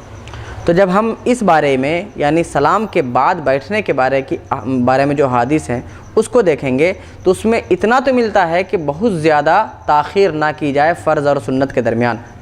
لیکن یہ نہیں ملتا کہ بس صرف اور صرف اللہم انت السلام و منک السلام تبارکت یا ذا الجلال والاکرام تک ہی بیٹھا جائے۔ اس سے اتنا ضرور پتہ چلتا ہے کہ کم سے کم اتنا بیٹھنا ہے، کم سے کم اتنا فاصلہ ضروری ہے فرض اور سنت کے درمیان، لیکن اس سے یہ نہیں پتہ چلتا کیونکہ اگلی روایتیں آئیں گی جس میں اور بھی زیادہ ہے۔ حضرت عائشہ نے یہ فرمایا کہ اللہم انت السلام و منک السلام کی مقدار بیٹھتے تھے، اب دوسری روایتیں آئیں گی جس میں اور بھی بڑی بڑی دعائیں حضور صلی اللہ علیہ وسلم نے کی ہیں، تو جس سے یہ سمجھ میں آئے گا کہ ہم بڑی دعائیں بھی کر سکتے ہیں اگر اس نماز کے بعد، اس فرض کے بعد سنت نہ ہو تو اور بھی بڑی دعا کر سکتے ہیں۔ سنت ہے تو اسی حساب سے چھوٹی دعا کر کے ہم سنت پڑھیں گے۔ اور باقی جو آیت الکرسی وغیرہ پڑھنے کی روایتیں ہیں کہ ہر فرض نماز کے بعد آیت الکرسی پڑھی جائے تو موت آسانی سے آتی ہے، خاتمہ ایمان پر ہوتا ہے، اور بھی بہت سے فوائد آتے ہیں، تو اس کا مطلب یہ ہے کہ فرض، سنت، نوافل جتنا آپ کو پڑھنا ہے نماز، ان سب سے فارغ ہونے کے بعد پڑھا جائے۔ وہ فرض میں ہی شمار کیا جائے، وہ فرض میں، اس لیے کہ ہم نماز میں ہیں تو نماز کے درمیانی، اس لیے کہ اہم کو ذکر کر دیا جاتا ہے، جو مین ہوتا ہے نا اس کو ذکر کر دیا جاتا ہے، اور وہ مین نماز میں فرض ہوتا ہے، اسی لیے فرض نماز کے بعد کہا جاتا ہے۔ یعنی فرض نماز اگر کوئی نہیں پڑھتا ہے، خالی نفل ہی پڑھنے کا عادی ہے اور 5 وقت کی نماز، فرض نماز کو چھوڑتا ہے، تو اس کے لیے یہ پڑھنا صحیح نہیں، مطلب کہ بیکار میں پڑھ رہا ہے وہ، کیونکہ مین جو فرض چیز ہے وہ چھوڑ رہا ہے اور مستحب چیز کے پیچھے پڑھا ہے۔ اصل تو یہ ہے کہ پہلے فرض پڑھا جائے، کیونکہ فرض کو چھوڑ کر کوئی بھی نفل قبول نہیں۔ اگر کوئی انسان سال بھر نماز نہیں پڑھتا اور شب برات میں، شب قدر میں تہجد کے لیے 2 بجے رات تک، 4 بجے رات تک جگ کے پڑھتا ہے، تو وہ تہجد پڑھنے کا ثواب اس کو اس وقت تک نہیں ملے گا جب تک کہ وہ اپنی تمام پچھلے فرض کو نہ ادا کر لے۔ کیونکہ ایک انسان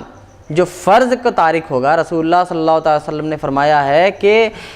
فرض کو چھوڑ کر کوئی بھی نفل عبادت مقبول نہیں ہوتی ہے، یعنی قبول نہیں ہوتی۔ تو اگر کوئی ایسا کرتا ہے تو وہ اپنے لیے سوچ رہا ہے کہ ہم نے بہت کچھ کیا ہے، بہت نفل عبادتیں کی ہیں۔ جیسے کہ ایک شخص ہوتا ہے کہ اس کے اوپر زکوٰۃ فرض ہے، وہ زکوٰۃ نہیں دیتا ہے اور لوگوں کو صدقے بانٹتا رہتا ہے، کسی کو 2 روپیہ، کسی کو 10 روپیہ، کسی کو 1 لاکھ بھی دے دیا، لیکن صدقہ بول کے دے دیا، زکوٰۃ کی نیت نہیں تھی، تو ایسے شخص کو وہ کچھ بھی حاصل نہیں ہونے والا کل قیامت کے دن۔ اصل ہے زکوٰۃ، اصل ہے فرض، فرض کے بعد ہی نفل کا درجہ آتا ہے۔ جو بھی ثواب اور جو بھی جتنے بھی فضائل نوافل کے آتے ہیں، نفل کے آتے ہیں، وہ فرض کے بعد ہی ہیں، فرض اگر آپ ادا کرتے ہیں تب۔ اسی بارے میں کہ نماز سے کا سلام پھیرنے کے بعد کیا پڑھا جائے، دوسری حدیث نمبر 925، حدثنا ابو بکر بن ابی شیبہ حدثنا شبابہ حدثنا شعبہ عن موسیٰ ابن ابی عائشہ عن مولا لأم سلمہ عن ام سلمہ ان النبی صلی اللہ علیہ وسلم کان یقول اذا صلی الصبح حین یسلم اللہم انی اسألک علما نافعا ورزقا طیبا وعملا متقبلا۔ حضرت ام سلمہ ام المومنین رسول اللہ صلی اللہ علیہ وسلم کی زوجہ محترمہ فرماتی ہیں کہ نبی کریم صلی اللہ علیہ وسلم جب صبح کی نماز پڑھ چکے ہوتے تو سلام کے بعد کہتے، اے اللہ میں تجھ سے علم نافع طلب کرتا ہوں، نفع بخش علم مانگتا ہوں، اور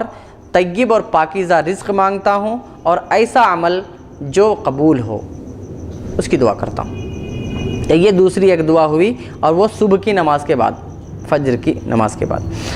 حدیث نمبر 926 میں ہے حدثنا ابو قریب حدثنا اسماعیل بن علیہ و محمد بن فضیل و ابو یحییٰ التیمی و ابو الاجلح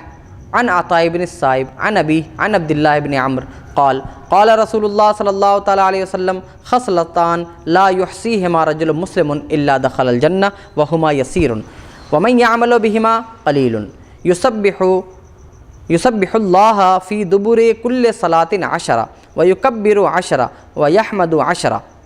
فرأیت رسول اللہ صلی اللہ تعالی علیہ وسلم یعقدها بیدہ فذاک 50 و 100 باللسان و 1500 فی المیزان و اذا آوا الى فراشہ سبح وحمد وکبر 100 فتلک 100 باللسان و 1000 فی المیزان فأیکم یعمل فی اليوم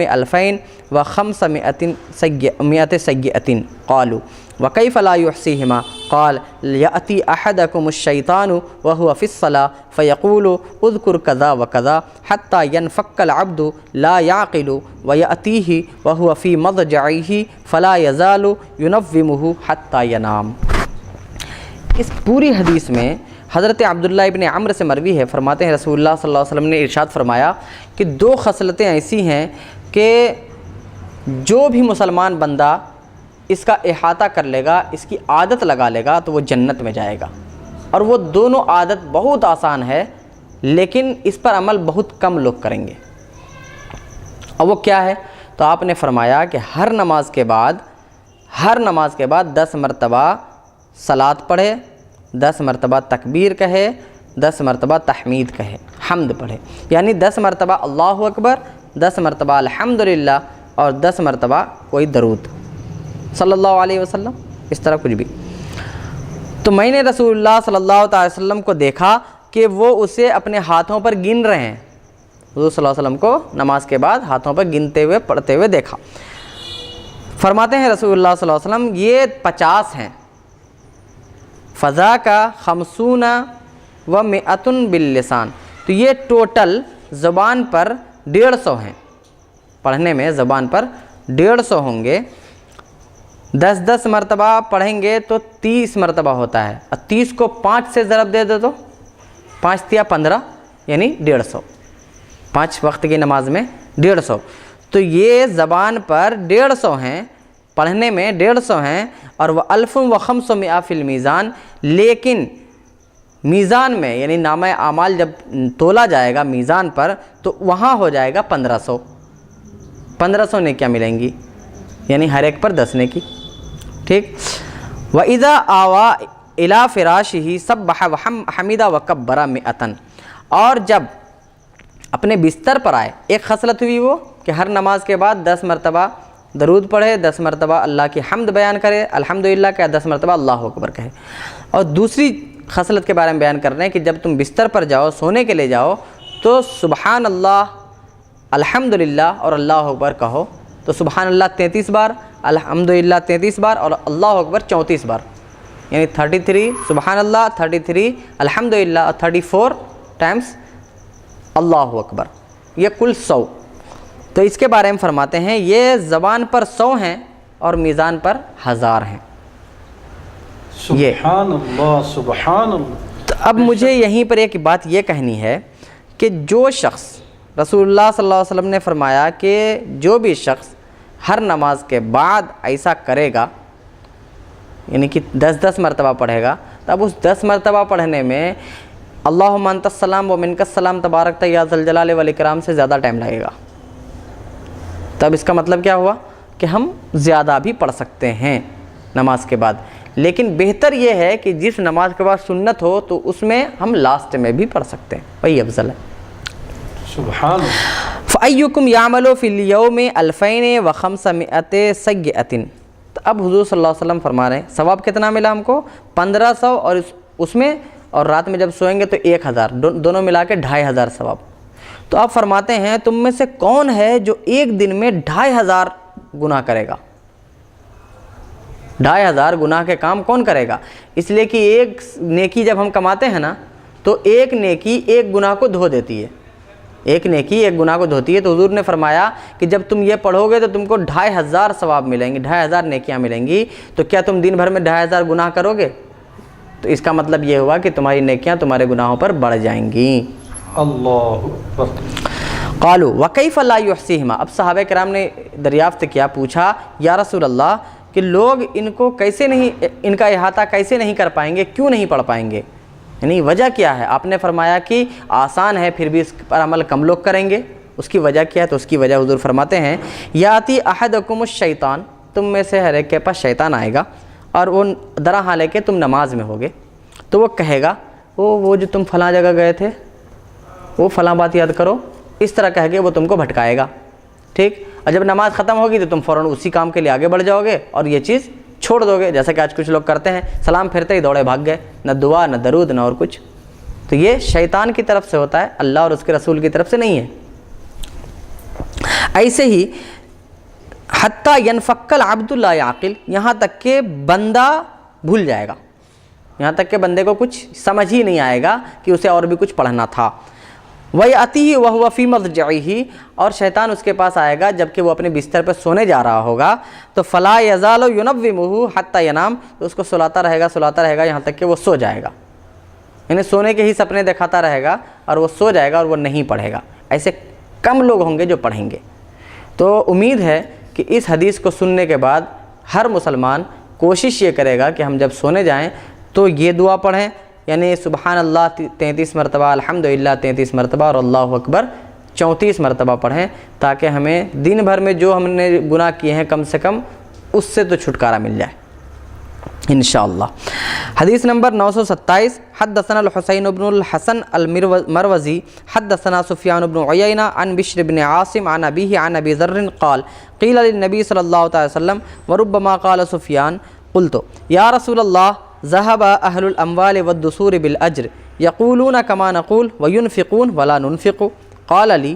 الا اخبرکم بامر اذا فعلتموه ادرکتم من قبلکم وفتم من بعدکم تحمدون اللہ فی دبر کل صلاۃ وتسبحونہ وتکبرونہ ثلاثا وثلاثین وثلاثا وثلاثین واربعا وثلاثین۔ حضرت ابو ذر سے مروی ہے، وہ فرماتے ہیں کہ نبی کریم صلی اللہ علیہ وسلم سے دریافت کیا گیا، پوچھا گیا کہ یا رسول اللہ کہ جن کے پاس مال و دولت ہے وہ تو اجر لوٹ لے گئے، اجر و ثواب وہ لوٹ لے گئے، کیسے؟ وہ اس طرح کہ وہ لوگ بھی وہی پڑھتے ہیں جو ہم پڑھتے ہیں، یعنی نماز وہ بھی پڑھتے ہیں ہم بھی پڑھتے ہیں، تلاوت وہ بھی کرتے ہیں ہم بھی کرتے ہیں، تو تلاوت پڑھنے کے معاملے میں تو برابر رہے، لیکن وہ جو خرچ کرتے ہیں وہ ہم نہیں کر سکتے کیونکہ ہمارے پاس مال نہیں ہے۔ جو غریب ہیں ان کے پاس مال نہیں ہے، اور جن کے پاس مال ہے وہ مال بھی خرچ کرتے ہیں تو مال سے بھی ان کو فائدہ ہوتا ہے، ثواب ملتا ہے، اور جو پڑھتے ہیں وہ نیکیاں کرتے ہیں وہ الگ۔ تو رسول اللہ صلی اللہ علیہ وسلم نے فرمایا، مجھے کہا کہ کیا میں تمہیں ایسی بات نہ بتاؤں کہ جب تم وہ کرو گے تو اپنے پہلوں سے بھی کو بھی پالو گے، یعنی جو تم سے پہلے کی امتیں تھیں انہوں نے جو نیکیاں کی ہیں وہ بھی ان کو بھی تم پالو گے، ان کے برابر ہو جاؤ گے۔ وَفُتُّم مَّن بَعْدَكُمْ، اور جو تمہارے بعد آئے ہیں تم ان کو بھی آئیں گے ان سے بھی آگے بڑھ جاؤ گے، سبحان اللہ، جو تمہارے بعد آنے والے ہیں ان سے بھی تم آگے بڑھ جاؤ گے۔ اور وہ یہ ہے کہ ہر نماز کے بعد الحمدللہ اور سبحان اللہ اور اللہ اکبر 33 33 اور 34 بار کہو۔ سبحان اللہ، ٹھیک؟ سبحان اللہ۔ تو اب اس میں راوی یہ کہتے ہیں کہ مجھے پتہ نہیں کہ 4 یعنی 34 کس کے لیے فرمایا، سبحان اللہ کے لیے 34 کہا کہ الحمدللہ کے لیے 34 کہا کہ اللہ اکبر کے لیے 34 کہا، ان کو یاد نہیں رہا، شک ہو گیا۔ ایک سفیان اس میں راوی ہیں، انہیں شک ہو گیا کہ صحابی نے جو ذکر کیا تھا تو وہ 34 کس کے لیے تھا، وہ یاد نہیں رہا انہیں، لیکن آگے کی روایت میں آئے گا کہ 34 کس کے لیے ہے، یعنی الحمد اللہ اکبر جو لاسٹ میں پڑھتے ہیں وہ ہے 34۔ تو حدیث نمبر 928 ہے، حدثنا ہشام بن عمار حدثنا عبد الحمید بن حبیب حدثنا الاوزاعی تحویل سند، وحدثنا عبد الرحمن بن ابراہیم الدمشقی قال حدثنا الولید بن مسلم قال حدثنا الاوزاعی حدثنی شداد ابو عمار حدثنا ابو اسماء الرحبی حدثنا ثوبان ان رسول اللہ صلی اللہ تعالی علیہ وسلم كان اذا انصرف من صلاته استغفر 3 مرات ثم يقول اللهم انت السلام ومنك السلام تبارکت یا ذا الجلال والاکرام۔ ہمیں حدیث بیان کی ثوبان نے کہ رسول اللہ صلی اللہ تعالیٰ علیہ وسلم جب اپنی نماز سے فارغ ہو جاتے تو آپ 3 مرتبہ استغفار کرتے، یعنی استغفر اللہ ربی استغفر اللہ ربی استغفر اللہ ربی 3 مرتبہ پڑھتے، اس کے بعد پڑھتے اللہم انت السلام ومنک السلام تبارکت یا ذا الجلال والاکرام۔ اکثر رسول اللہ صلی اللہ تعالیٰ علیہ وسلم کا ورد اللہم انت السلام کا ہی رہا کرتا تھا، لیکن ایسا نہیں ہے کہ صرف اللہ یہی پڑھا کرتے تھے۔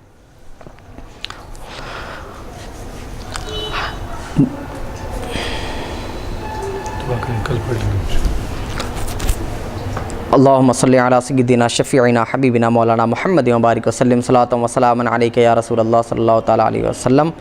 خدا بندہ تیرے حبیب صلی اللہ تعالیٰ علیہ وسلم کی احادیث کریمہ کا درس ہوا، مولا اسے تو اپنی بارگاہ سے قبولیت عطا فرما اور ہمیں عمل کرنے کی توفیق عطا فرما۔ وما علینا الا البلاغ۔ السلام علیکم۔